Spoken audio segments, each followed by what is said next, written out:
Hey guys, this is Tommy from the Ravens Creek Study, and we're continuing in our Eschatology 101, picking up where we left off with the covenant broken. This is the middle of the week, and today I want to look at the Antichrist. It's at the middle of the week that we really see the Antichrist. Even though there are things that we can obviously pin from before the middle of the week, this is really where everything's kind of solidified, and there is no question anymore. Oftentimes in the prophets, in Daniel 11 specifically, to kind of continue in that Daniel focus of Daniel 9, Daniel 11, Daniel 12. But even through all of the prophets, there's this imminent king of the north who's going to come down and take away northern Israel, who takes away Judah. And consistently, it is a king of the north. It's one who comes down from the north. In Daniel 11 specifically, you see this Antichrist figure called the vile prince in verse 21. This is the king of the north. Throughout all of the prophets, the enemy of Israel has that shall at the end of the age be destroyed by God himself. And that's an important point. It's not that he just kind of comes to an end because his ploys are found out. No, all of the prophets seem to speak of this one whom God will kill himself. God will destroy this specific enemy himself with his own coming. This is something that is consistent throughout the prophets. That one, and who consistently is spoken of in similar ways to the Antichrist in the New Testament, this is the king of the north, consistently over and over and over again. Whether we're talking about the Assyrian of Isaiah, the Babylonian of Jeremiah, in both cases, they pattern the Antichrist at the end of the age. So, to continue in this, we can see in Jeremiah 1:23 and 24, see, I see a boiling pot, and it is facing away from the north. Then the Lord said to me, out of the north calamity shall break forth on all the inhabitants of the land. Jeremiah 6:1, disaster appears out of the north, and great destruction. Jeremiah 6:22, behold, a people comes from the north country, and a great nation from the farthest parts of the earth. Jeremiah 10:22, behold, the noise of the report has come, and a great commotion out of the north country to make the cities of Judah desolate, a den of jackals. Jeremiah 13:20, lift up your eyes and see those who come from the north. And with all of these scriptures, if you're not jotting them down, I want you to at least remember the chapters. Jeremiah 1, Jeremiah 6, Jeremiah 10, Jeremiah 13. Go back and read the context. The context of all of these statements, it is very much the eschaton. It is very much the end of the age. The context in all of these, it is speaking of a time of absolute destruction and at the same time absolute restoration at the end of it. There is devastation, yes, but there's also the end of it is always Israel's restoration as well. Look at all the contexts. If you just start in chapter 1 and keep reading through Jeremiah over and over and over, it comes up. Daniel 7:8. I was considering the horns, and there was another horn, a little one, coming up among them, before whom 3 of the first horns were plucked out by the roots. And there, in this horn, this little horn, there were eyes like the eyes of a man, and a mouth speaking pompous words.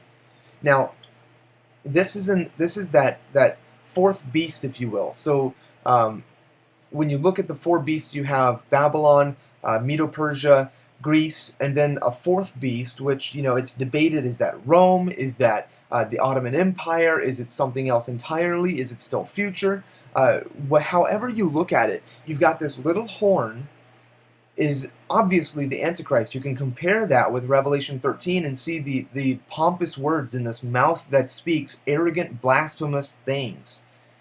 We find the whole beast in both Daniel 7 here, but also in Revelation 13 and 17, that when you read Revelation 13, you find all 4 of the beasts of Daniel 7. It's a composite. It's kind of a hybrid of all 4. I personally think that what's happening here is Daniel 7 is speaking of a Roman period of time when the Messiah will come and establish the kingdom.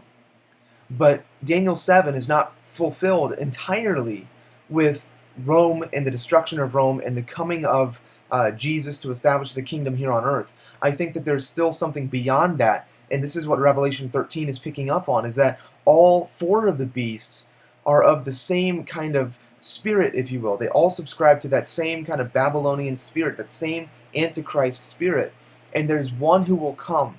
there's a beast that represents all four of them and yet is beyond all four of them. It's a hybrid. It's something that is still yet future, and yet it doesn't diminish Daniel 7 at all. In fact, it continues to take Daniel 7 and say, there was fulfillment, but there's going to be greater and more specific fulfillment still yet to come.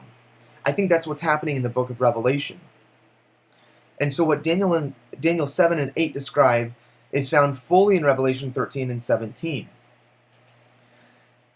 We continue in Daniel 7. Later it comes up, the 10 horns are 10 kings. And again, you can reference Revelation 17:12, that there are these 10 horns on the beast, and these are 10 kings. They shall arise from this kingdom, and another shall arise after them. Now notice that, actually, before we just move on, notice that. These 10 horns are 10 kings who shall arise from this kingdom. So the beast itself is a kingdom. Get that. The beast itself is not a person, but is a kingdom. And I think that's why when you have, in Revelation 13, you have the beast that comes up out of the sea, and then you have the beast that comes out of the land. Now, it has classically been taught, and I'm not going to debate it. This is the Antichrist and a false prophet who comes alongside of the Antichrist. It might very well be two people in Revelation 13.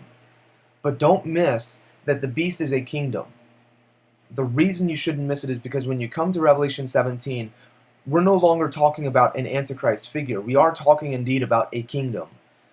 The focus has shifted, and it's very possible that in the book of Revelation it's not either or, it's both. There's definitely a possibility of that. And so again, I'm not wanting to debate that, it's not the Antichrist in Revelation 13, it's actually the kingdom of the Antichrist. Look, I'm not here to try to start that kind of debate, mostly because I do believe it's the Antichrist. But even so, I don't want you to miss out on this little key detail here. So the 10 horns are 10 kings who shall arise from this kingdom, and another shall rise after them, and he shall be different from the first ones, and shall subdue 3 kings. What that means, we don't know. Just to be plain and simple and to the point there. He shall speak pompous words against the Most High, and you can compare in Revelation 13 the same kind of statement, blasphemous words, pompous words. He shall persecute the saints of the Most High, and shall intend to change times and law. Now this persecution of the saints, again, comes back to Revelation 13, this time verse 7 instead of 5 and 6. But you still have the same statement. There's the persecution of the saints, or in Revelation 13:7, it's the overcoming of the saints. He shall intend to change times and law. What that exactly signifies, personally, I think that it's going to be by treason, that he's allowed to establish the abomination of desolation at the temple. And I think that in that he's also able to set himself up as God because of treason, because of rebellion, because of somebody is allowing him in there and saying, you have our stamp of approval. That's my personal opinion. And in that, he's changing the times and law by claiming to be God, saying he's Messiah. Then the saints shall be given into his hand. Again, Revelation 13:7. For a time and times and half a time. That's the exact same statement as what you find in Revelation.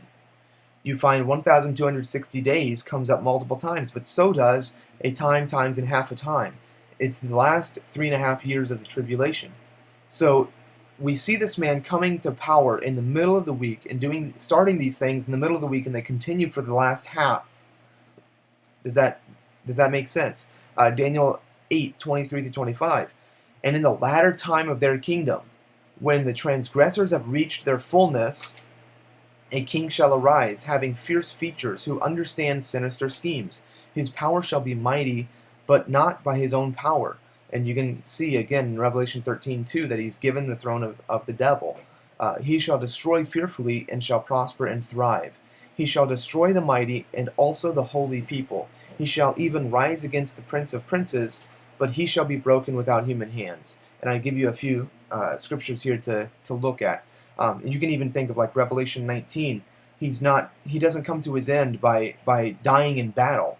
It is the Lord Jesus himself who descends with an army, takes this man and throws him right into the flames. He throws him right into the lake of fire. And you see that also in Daniel 7, that this little horn is thrown right into the lake of fire in Daniel 7. Again, if you're not familiar with the scriptures, go back and read it. Revelation 13:2. The dragon gave him his power, his throne, and great authority. You can notice Matthew 4:8. Again, the devil took him up on, this is Jesus, the devil took Jesus up on an exceedingly high mountain and showed him all the kingdoms of the world and their glory. And he said to him, all these things I will give you. There's apparently, Satan is able to give this dominion because he has an actual rule over these kingdoms. Apparently, Satan's able to actually say to Jesus, I will give these things to you if you will do these things, if you'll bow down and worship me. So what Jesus said no to, we have essentially the Antichrist picking up and saying, sure, why not? Where am I? There we go. Okay. 2 Thessalonians 2, 3 through 4. That day will not come unless the falling away comes first. I think the NIV says unless the rebellion comes first, and it comes from the Greek there. Unless the falling away comes first, and the man of sin is revealed, the son of perdition, who opposes and exalts himself above all that is called God, or that is worshipped, so that he sits as God in the temple of God, showing himself that he is God. And you can see the reference that I have to Daniel 11:36 here. Again, this is exactly what Daniel had spoken, is that he will exalt himself above all gods, he will introduce foreign gods, and he will have these pompous, arrogant, blasphemous words that he speaks. Notice the aspect of the abomination of desolation, not often mentioned. This man sits himself in the temple claiming to be God. It's not just simply that he establishes the statue that we see in Revelation 13, that much is true, but he also sits himself in the temple claiming to be God. It's an important detail. Revelation 13:1. Then I, or he, depending on the manuscript you follow, stood on the sand of the sea, and I saw the beast rising up out of the sea, having 7 heads and 10 horns, and on his horns 10 crowns, and on his head a blasphemous name. Again, we can compare Daniel 7, 7, and 8 that we looked at earlier. We can look at Isaiah 27:1, and we see the piercing of Leviathan in that verse, which is a type of Antichrist, being a beast from the sea.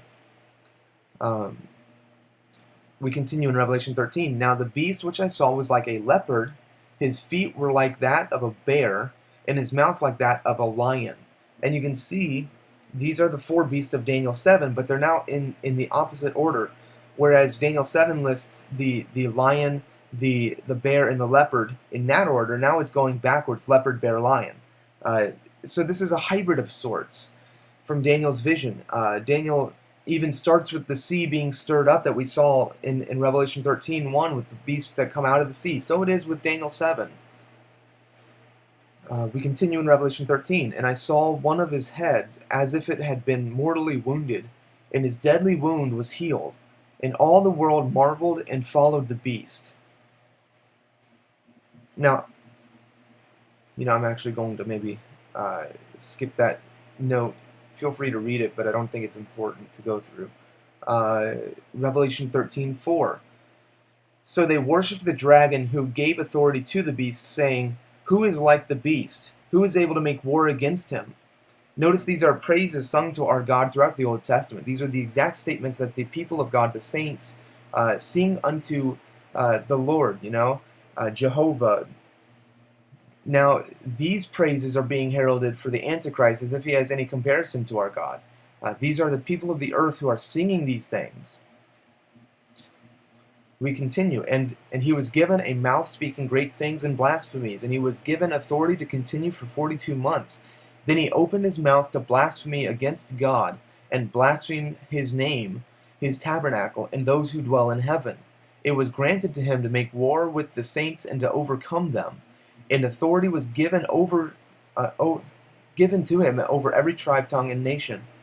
I'm just noticing it now, maybe, but to blaspheme his name. And when you look at the prophets, over and over and over again, it's not for your sake that I do this, but for my name's sake that I do this.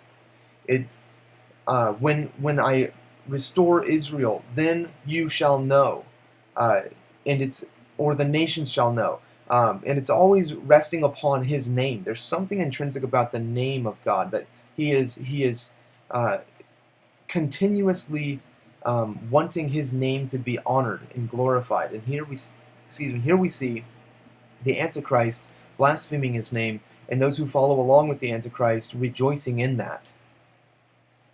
Just an interesting parallel there. Oops. All right.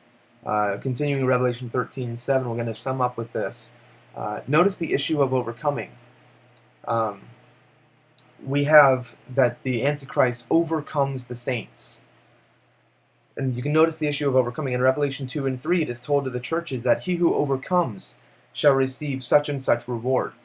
There are they who overcome, and then there are they who are overcome. So you have this contrast in the book of Revelation, that either the saints are overcoming or they are being overcome. The issue of the man-child in Revelation 12, I think, is the issue of they who overcome and therefore dwell in heaven.